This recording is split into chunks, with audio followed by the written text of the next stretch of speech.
Good evening, everyone. The town of Seward is holding its own tonight after being inundated by storms. Portions of the Seward Highway are flooded between mile marker 10 and the center of town.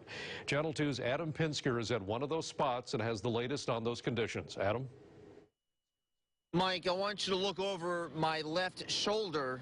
That is not a river. That's not a creek. That's actually floodwaters crossing over the Seward Highway approximately 3.5 miles outside of downtown Seward.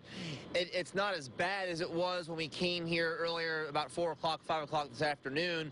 As of now, this road is down to just one lane. There are some DOT workers out here, but due to the flooding, the city of Seward is under a state of emergency. The entrance to Lowell Point may as well be renamed Lowell Bay. The people living in the southernmost section of Seward are marooned in their homes because of flooding here and up and down the Seward Highway on the other side of town. Please stay off the roads. Please use extreme caution if you have to travel, but travel is not advisable until this, we weather through this storm. Weathering the storm is nothing new for Andy Mezirow, whose home off mile 7 is bogged down in 4 feet of water. Mezirow says the house has been in his family for several decades. But it's survived this a few times, so I'm not really that concerned. We have to end up shoveling some dirt out of it at the end of this, but this does happen every 4 or 5 years, it seems like, down here. WINDSONG Lodge worker Franklin Holloway is supposed to head back to the lower 48 Friday, but he'll be spending Wednesday night at Seward High School.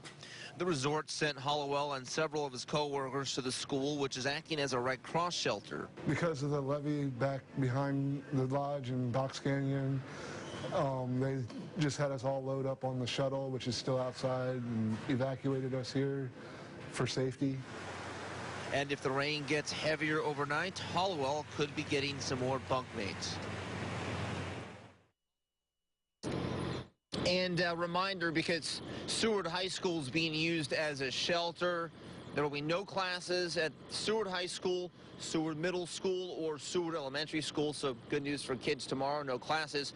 Also, the Moose Pass School, a few miles up the road toward Anchorage up Seward Highway, is offering its services for a shelter. If residents up there feel like they need to use that, they can call the Seward Emergency Management Department. That number, 224-4041 or 224-4043. You can call those numbers also if you're having some issues with flooding or power outages. Mike? All right, Channel 2's Adam Pinsker reporting live from Seward tonight. Thanks for the update.